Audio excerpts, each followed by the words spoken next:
down.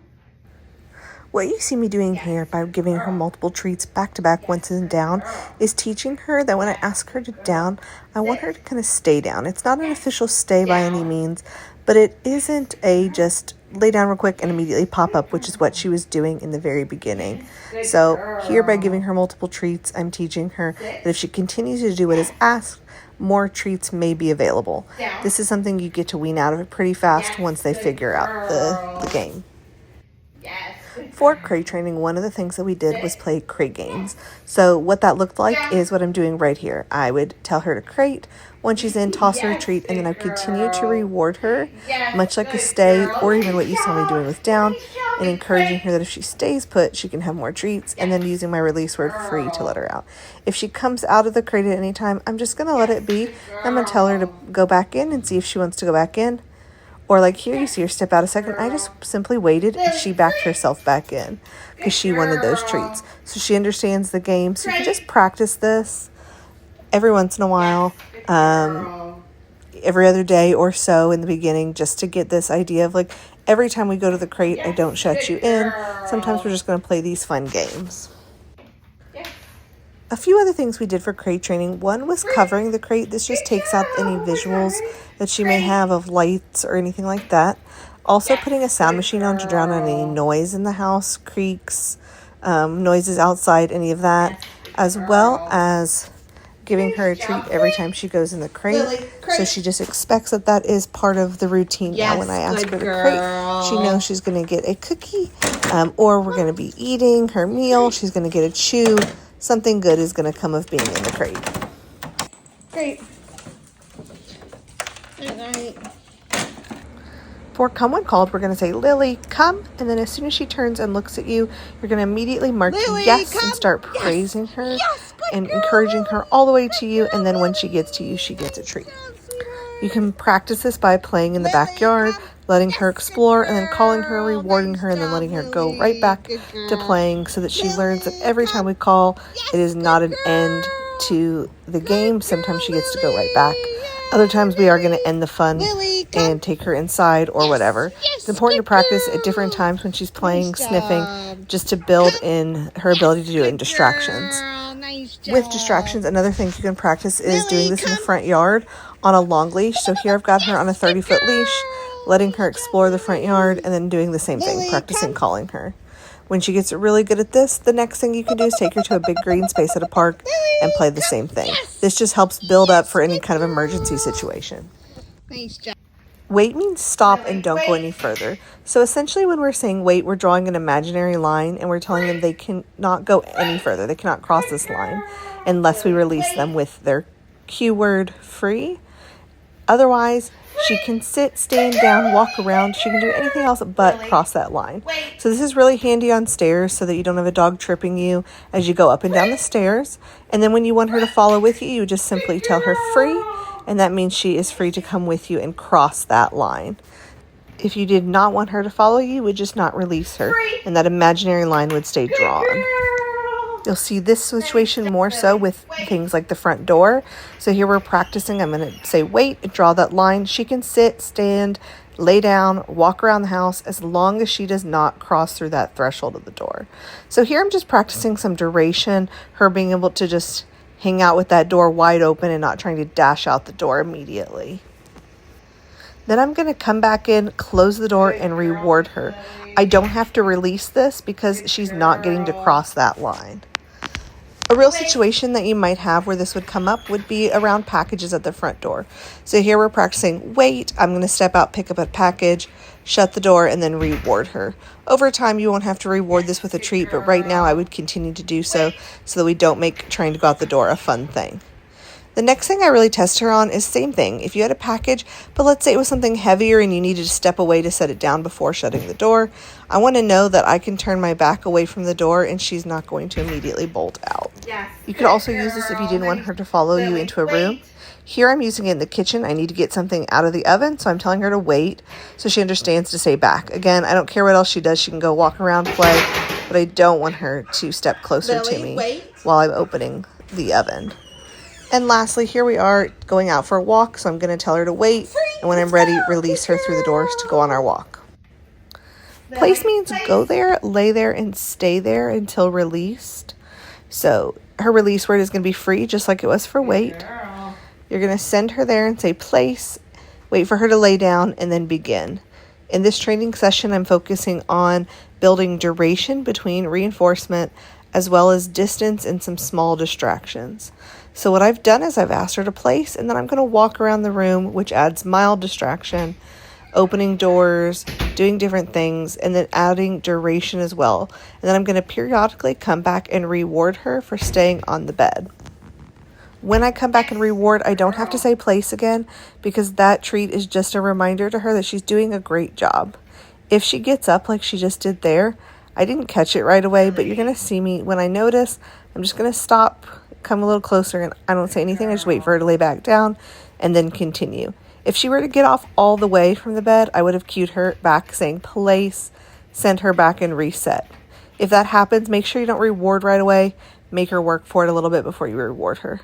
Here I'm just practicing some random distractions, running, twirling, spinning around, and then I'm going to reward her, which tells her, good job, keep it up, dropping items, and then I'm going to periodically reward.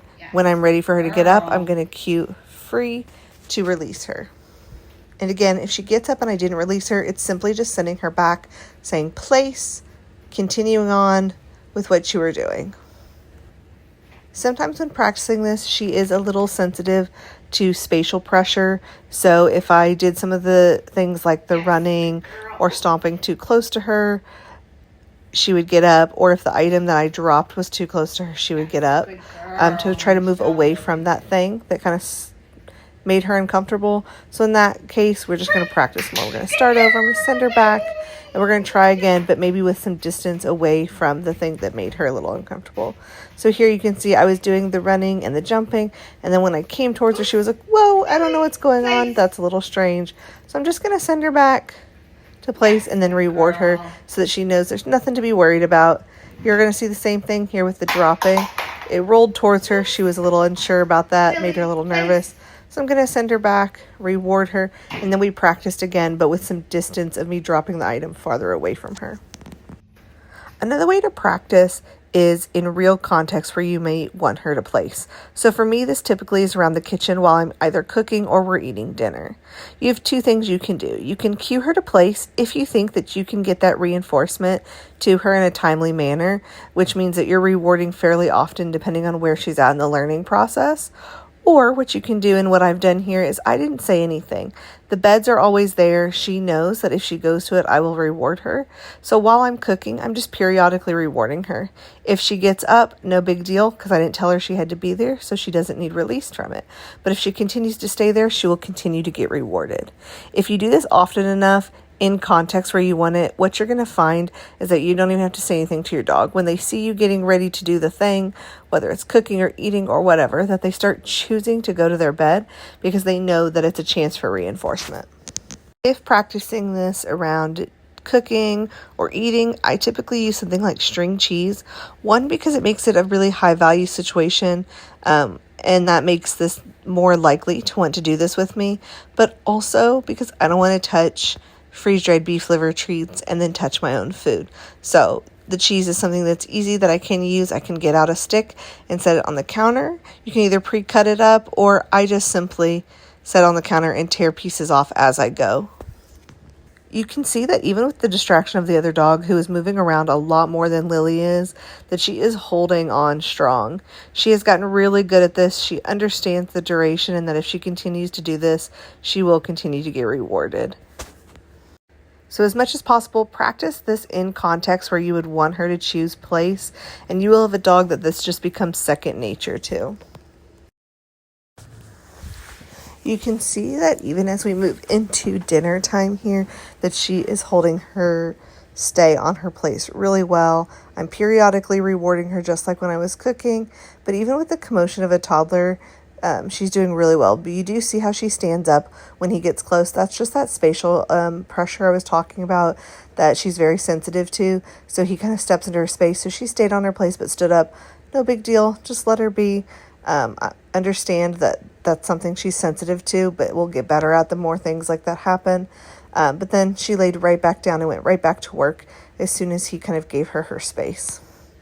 Between cooking and dinner, this was a total of at least an hour that she stayed on her place. She did get up a few times here and there to get water or walk around a little bit, but for the most part, she held on strong to that place for the majority of that hour.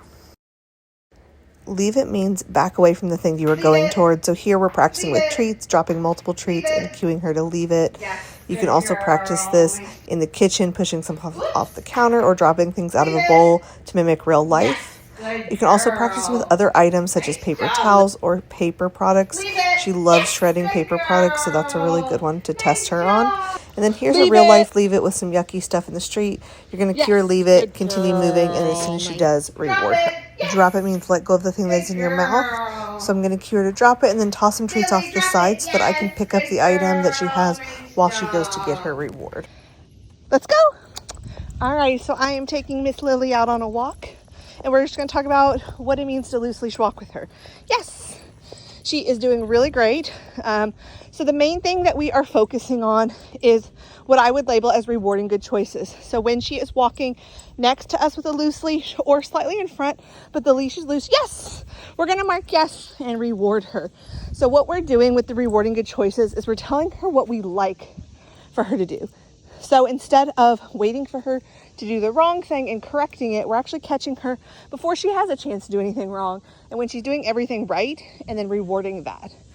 If she wants to stop and sniff, we're going to let her, give her a chance. This is a really important piece for dogs. We want to allow them time to sniff. This is how they explore the world, through their olfactory system. They're way more into the sense than they are the visuals like we are. So this is a really important part of the walk. But when we're ready to move on, like right now, I'm going to cue her.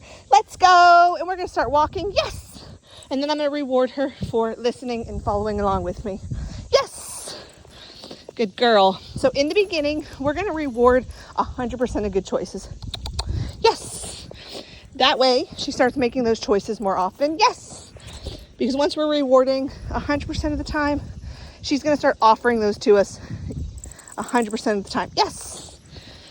And then what will start to happen is when she's at that point and offering us the behaviors we want the whole time, yes, then we can start to wean off treats in a slow process of weaning down from 100% to 75%, 50, 25, so on. Yes, good girl. But again, loose leash walking, she can be right next to us with the loose leash. She can be slightly in front of us. Yes, as long as that leash is loose and there's no tension. Oh, we see a squirrel. Yes, good girl. So that's another good choice I'm going to make is and reward her for. Yes, is when she offers us attention, especially, yes, in the presence of distractions. So she saw that squirrel. She wanted to go for it. She went to the end of the leash, but then, yes, she stopped and looked at me. I'm going to catch that and reward it because that's what I want her to start doing is I see distractions. I see new stimuli in the environment, and I want her to check in with you. Yes, good girl. So that you can let her know that it's a safe stimuli like a person or a dog, or that it's something we're not going to bother like a squirrel. Do you want to stop and sniff there for a second? Go ahead. No? Okay. Yes, good girl. Oh, there we go. Something's right there. Leave it. Yes, good girl. Let's go. So the big thing with this is that we are, like I said, catching the good stuff. And so we're changing our mindset from looking for the bad and correcting, yes, to catching the good stuff and telling her what we want her to be doing. This is way more beneficial in the long run and kind of weeds out a lot of the pulling issues that people deal with because we're telling her, yes, I like when you do that. Another important piece of when you are doing these rewarding good choices, some little sparrows, are how you reward her. So, yes, the big thing, oh, yes, right here, good girl, is that we're going to reward her at the side that we want her on, and we're going to reward her directly at her side. So even if she's walking a little bit in front of me or wide, right, I'm going to say, yes, and she has to come back to my hand, which is directly in line with my leg, to get the treat.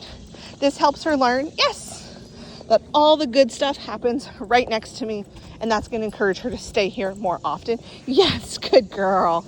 Of course, for her with her little tummy, you can break these treats up nice and tiny into little tiny pieces. Yes, so we can make that stretch farther for her little tummy.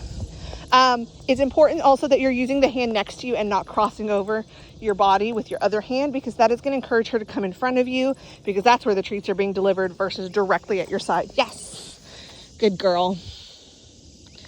So that's another really important piece to all of this. So that's kind of the main things with walking her right now. We're rewarding 100% of those good choices. So offering us eye contact, walking at our side, or walking in front but with a loose leash, or listening when we say things like let's go, or yes, or this way, which means we're going to change directions. So if I was going to turn around, I would just cue her. Oh, well, let's let her sniff for a second and I'll start over with that. This way, right? I'm going to cue her this way so we can turn around. Yes, and I'm going to reward her for following. So again, you're just going to keep up with that and doing that until she's offering you what you want the entirety of the walk. And then you can start weaning down slowly to 75% of the good choices, 50% yes, and so on. Good girl, Miss Lily. You're doing so good. Nice job, baby girl. And that's a wrap on Lily's training.